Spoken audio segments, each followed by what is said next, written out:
សួស្តីទាំងអស់គ្នាថ្ងៃនេះអ្នកគ្រូបង្ហាញពីមេរៀនបន្តទៀតមេរៀនដែលយើងជួបគ្នាកាលពីសប្តាហ៍មុនគឺអក្សរសិល្ប៍នៅសម័យអង្គរថ្ងៃនេះយើងសិក្សាពីអក្សរសិល្ប៍ស្ថិតនៅក្នុងសម័យក្រោយអង្គរម្ដងបើនិយាយពីសម័យក្រោយអង្គរគឺគេអាចនិយាយថាជាសម័យកណ្ដាលឬជាសម័យកាលពីរគឺលង្វែកនិងឧដុង្គចំពោះសម័យលង្វែកគឺគិតពីសតវត្សទី15ដល់17និងឧដុង្គ17ដល់19អញ្ចឹងការសប្តាហ៍មុនអ្នកគ្រូឃើញគ្នាយើងបានឆ្លើយសំណួរតាក់ទងទៅនឹងហេតុអីបានជាសាលាចរិតមួយចំនួនហ្នឹងមិនមានឈ្មោះអ្នកនិពន្ធច្បាស់លាស់ហើយ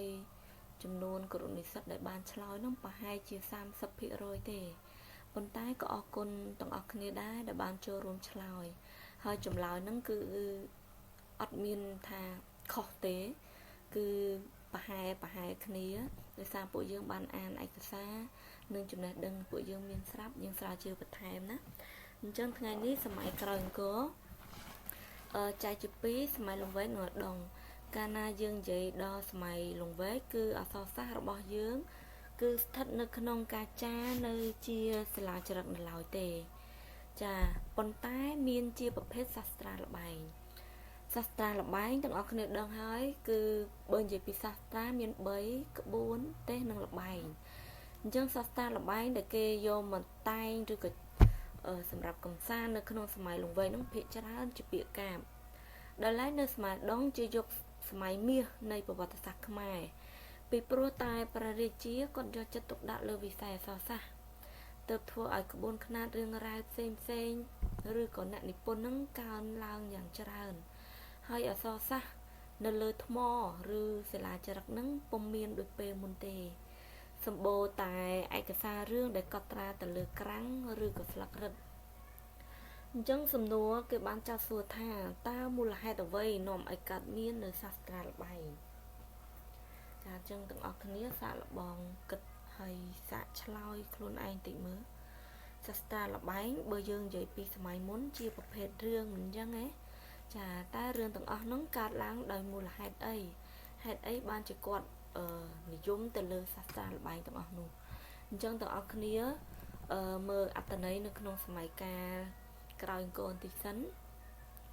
ចាគឺចងក្រងជារឿងប្រឌិតតាមបែបមនោសញ្ចេតនាអ្នកនិពន្ធជ្រើសយករឿងនៅក្នុងជាដោះបែបបាលីចាហើយច្នៃតាមកំណត់របស់ខ្លួនស្របទៅតាមជំនឿនិងការរស់នៅ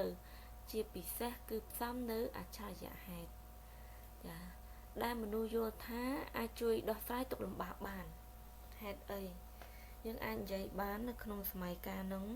គឺនៅពេលដែលយើងជួបប្រទះនៅបញ្ហាសង្គ្រាមធ្វើឲ្យប្រជាជនយើងបាក់ស្បាត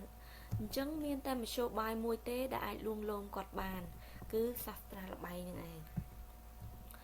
អត្តរូបពាក្យកាព្យជាមធ្យោបាយក្នុងតំណែងនិពន្ធចាផ្ដើមដោយធ្វើបទនមស្ការតួគឺប្រើប្រាស់ពាក្យពេចន៍ធម្មតាលាយឡំនឹងភាសាបាលីសំស្ក្រឹតដែរហើយបើទីកន្លែងគឺឋានទាំង3ឋានអីខ្លះចាឋានសួគ៌ឋានមនុស្សលោកឋាននរកចាតួអង្គមានមនុស្សយៈជាដើមហើយដំណោះស្រាយឬបញ្ហាដែលគេចោទឡើងតាក់ទងជីវភាពខ្មែរចាហើយផ្ដោតសំខាន់ជាងគេគឺលើជំនឿទស្សនកម្មផលជាពិសេសគឺមានការជួយអន្តរាគមន៍ឬក៏អភិនិហាពីភាពអស្ចារ្យនៃទេវៈឬក៏ហេតុការណ៍ណាមួយដើម្បីគេហៅថាលើកទឹកចិត្តមនុស្សកុំឲ្យគាត់ដេកផ្ដួលពេកឲ្យគាត់មានសង្ឃឹមក្នុងការរស់ចាបញ្ចប់រឿងគឺជាការបិទឆាករឿងដោយការឧទ្ទិសប្រាថ្នាកុសលបែបអធិដ្ឋានឬមានការសោះជាតិបើសិនជាប្រភេទរឿងនោះប្រភពមកពីពុទ្ធសាសនាអត្ថរសគឺដោយសាររឿងហ្នឹងជួយសម្រាលទុក្ខព្រួយមានភាពអស្ចារ្យនិងមានកំសត់មានកំ pl ែងអញ្ចឹងជាលក្ខណៈទ្រទ្រង់អត្ថរសទូទៅរបស់រឿងហើយគឺយើងអាចនិយាយថាអច្ឆរិយរសសង្គមរសកុសលរសអក្សរសិល្ប៍ខ្មែរសម័យលង្វែកសម័យកាលនោះគឺអក្សរសិល្ប៍អត់មានការរីកចម្រើនទេដោយសារតែប្រជាជនឬក៏សង្គមយើងសម័យកាលនោះជួបប្រទះនឹងសង្គ្រាមឈ្លានពាន ចាមិនថាតែសង្គ្រាមផ្ទៃក្នុងទេគឺសំណាក់ប្រទេសជិតខាងទៀតចឹងធ្វើឲ្យមានវិបត្តិនៅក្នុងប្រទេសជាតិចាប្រជាជនជួបទុក្ខវេទនាធ្វើឲ្យគាត់នឹងអស់សង្ឃឹមក្នុងជីវិតចាបើនិយាយពីព្រះមហាក្សត្រក៏គាត់ខំទប់ទល់នឹងសត្រូវនឹងថែរក្សាបូរណភាពទឹកដីដែរអញ្ចឹងធ្វើឲ្យវិស័យអក្សរសាស្ត្រឬអក្សរសិល្ប៍ហ្នឹងមិនសូវមានអ្នកយកចិត្តទុកដាក់ទេចាលុះមកដល់សម័យដុងគឺចាប់ផ្ដើមមានសកម្មភាពរស់រវើកឡើងវិញប៉ុន្តែនៅចាប់ផ្ដើមសម័យដុងភ្លាមគឺអត់ទាន់រីកចម្រើនភ្លាមគួរឲ្យកត់សម្គាល់ទេចាអញ្ចឹងសម័យឧដុង្គដែលមានការរីកចម្រើនឬក៏លូតលាស់ដែលគេចាត់ទុកថាជាសម័យកាលប្រវត្តិសាស្ត្ររបស់អក្សរសិល្ប៍ហ្នឹងគឺដោយសារតែព្រះអង្គឌួងគាត់យកចិត្តទុកដាក់ទៅលើការតែងនិពន្ធដោយសារទ្រង់គាត់ពេញប្រតិក្នុងការតែងនិពន្ធដែរអញ្ចឹងវិស័យអក្សរសាស្ត្រអក្សរសិល្ប៍គឺមានការប្រកួតប្រជែងមានការតែងនិពន្ធចាអញ្ចឹងមានការរីកចម្រើនខ្លាំងណាស់សាស្ត្រាល្បែងបានដើរតួយ៉ាងសំខាន់ក្នុងការជំរុញលើកទឹកចិត្តប្រជារាស្ត្រខ្មែរនៅសម័យដងឲ្យធូរស្បើយពីទុក្ខកង្វល់ទាំងពួងអញ្ចឹងទាំងអស់គ្នាងាកមកមើលអ្នកនិពន្ធនិងស្នាដៃអក្សរសិល្ប៍សម័យកណ្ដាលឬសម័យក្រោយអង្គរគឺមានអ្នកនិពន្ធច្រើនគួរឲ្យកត់សម្គាល់អត់ដូចពីសម័យមុនអង្គរដែលនគរបាលប្រហែលជា8 9នាក់ឯងដែលសំខាន់តែមិនមែនមានន័យថាមានតែប៉ុណ្្នឹងទេដែលឡែកនៅក្នុងសម័យក្រោយអង្គរមានច្រើនហើយស្នាដៃមួយចំនួនអ្នកគូជឿថាពួកយើងក៏បានអានដែរទោះបានអានក៏បានមើលជាខ្សែភាពយន្តហើយរឿងមួយចំនួនគឺគេបានដាក់នៅក្នុងកម្មវិធីសិក្សាចាអញ្ចឹងយើងមើលស្នាដៃមានក្រុងសុភមិត្តចារឿងកាកីរឿងបច្ចាន់គោរពអញ្ចឹងសំណួរចោទឡើងថាចាមិញសំណួរមួយហើយសួរថាមូលហេតុអីកើតមាន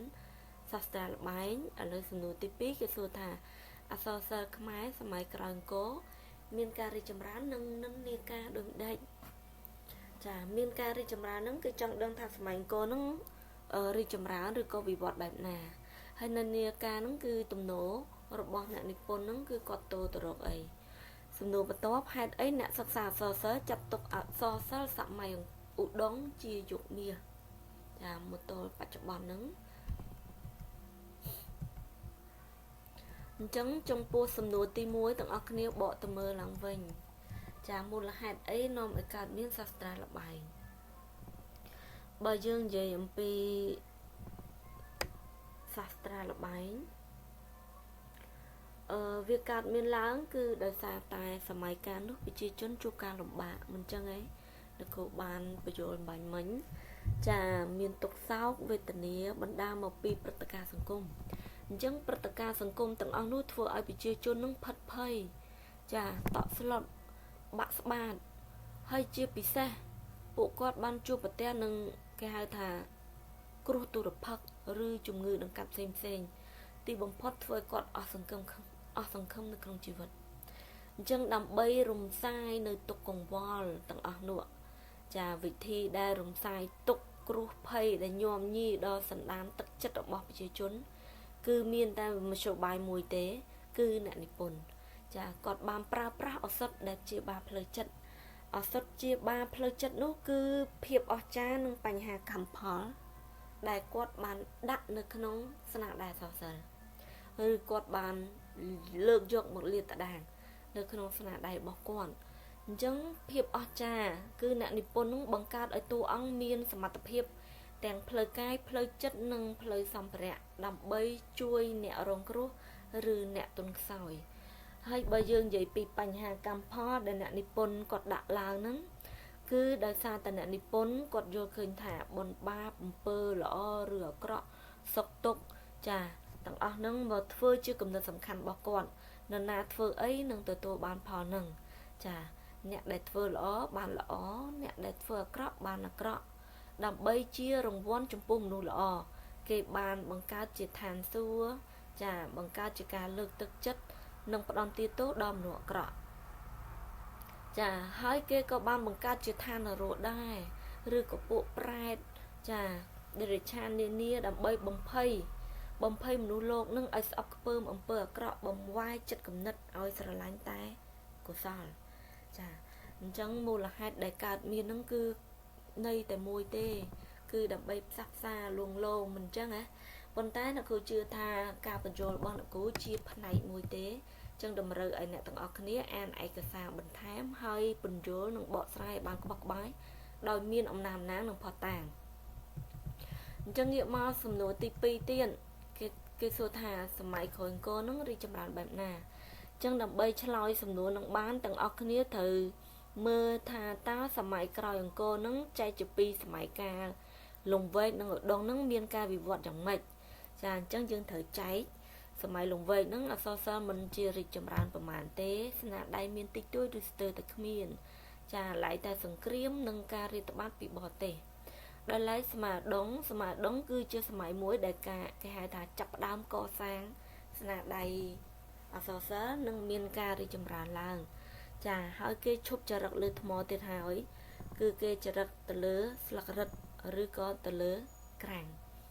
ចាបើនិយាយពីអត្តន័យស្មារដងគឺទំនោរទៅរកសាសនាព្រហ្មញ្ញសាសនានិងពុទ្ធសាសនាមហាយាននៅសម័យកាលនោះបានថយអនុភាពប៉ុន្តែរលាយខ្លួនបន្តិចម្ដងនៅនឹងនៅសម័យលង្វែកប៉ុន្តែនៅសម័យដងនោះគឺចាប់ផ្ដើមបាត់បង់ហើយចាអញ្ចឹងអក្សរសិល្ប៍សម័យក្រោយអង្គរមានការរីកចម្រើនខ្លាំងណាស់ដោយមានទំនោរទៅរកពុទ្ធសាសនាតែក៏នៅមានការលេីឡំនៅព្រហ្មញ្ញសាសនានៅក្នុងនោះដែរតិចឬក៏ច្រើនត្រូវតែមានក្នុងនឹងជាពិសេសគឺលក្ខណៈអច្ឆរិយៈសំណួរបន្ទាប់អក្សរសិល្ប៍ចាត់អក្សរសិល្ប៍សម័យដងជាយុគមាសចំពោះសំណួរបន្ទាប់ឬសំណួរចុងក្រោយហ្នឹងអ្នកគ្រូសំណូមពរឲ្យពួកយើងឆ្លើយដោយខ្លួនឯងពីព្រោះសំណួរទី1ទី2វាមានចំណងភ្ជាប់គ្នាសំណួរចុងក្រោយជាសំណួរដែលអ្នកទាំងអស់គ្នាត្រូវវិភាគថាតើហេតុអ្វីបានជាសម័យក្រោយអង្គរគេយកសម័យដងហ្នឹងជាយុគមាសចាអញ្ចឹងនៅក្នុងសម័យក្រោយអង្គរនេះតម្រូវឲ្យអ្នកទាំងអស់គ្នាអានរឿងកាកីអញ្ចឹងដើម្បីសិក្សានៅក្នុងសម័យក្រោយអង្គរបានគឺរឿងកាកីដែលជាស្នាមពហុរបស់ព្រះអង្គឌួងទាំងអស់គ្នាតម្រូវអានពីព្រោះអ្នកគ្រូមានសំណួរចោទច្រើនទៅក្នុងស្នាដៃរឿងកាកីចាសំណួរនោះចោទសួរថាបុព្វហេតុណាខ្លះដែលបណ្ដាលនឹងកាកីក្បត់ប្របាប់ព្រហ្មទត្តទៅស្រឡាញ់គ្រុឌតើការផិតក្បត់របស់នាងកាកីចំពោះប្របាប់ព្រហ្មទត្តជាកំហុសរបស់នាងផ្ទាល់តែឯងឬក៏ជាកំហុសនរណាខ្លះនាងកាកីក្បត់គ្រុឌហើយបែរជាប្រុសល្មមរងរស់ជាមួយកន្ធរតើអំពើនេះជាកំហុសអ្នកណាមានទម្ងន់ប៉ុណ្ណាតើការកាត់ទោសនាងកាកីពីសំណាក់ស្ដេចព្រហ្មទត្តជាការសមហេតុផលដែរទេចាអញ្ចឹងចំពោះសំណួរទាំង4នេះទាំងអស់គ្នាមិនបាច់តន់ឆ្លើយទេទាំងអស់គ្នាឆ្លើយតែសំណួរតែដែលអ្នកគ្រូចោទទីមុនហ្នឹងគឺសំណួរទី3ហេតុអីចាត់ទុកជាយុគមាសអញ្ចឹងចំណោទបញ្ហានេះតម្រូវឲ្យអ្នកទាំងអស់គ្នាអានរឿងកាកីសិនហើយសប្តាហ៍ក្រោយទាំងអស់គ្នានឹងចាប់ផ្ដើមឬក៏អាចធ្វើបដាតកតងនឹងចំណោទបញ្ហារឿងកាកីឬក៏អានរឿងឲ្យហើយក៏បានសប្តាហ៍ក្រោយយើងជួបគ្នាឆ្លើយសំណួរទាំងអស់នោះដល់ឡែកចំពោះកិច្ចការរឿងរៀមកេរអ្នកគ្រូនឹងជ្រើសរើសអ្នកណាដែលបានសង្ខេបរឿងហើយនឹងគូរចនាសម្ព័ន្ធបានល្អជាងគេតាមក្រុមនីមួយៗអ្នកគ្រូនឹងយកស្នាដៃពួកគេមកធ្វើជាគំរូហើយបង្ហាញទាំងអស់គ្នាចាអញ្ចឹងអរគុណចំពោះការចូលរួមជូនពរសំណាងល្អទាំងអស់គ្នាជួបគ្នានៅលើកក្រោយទៀត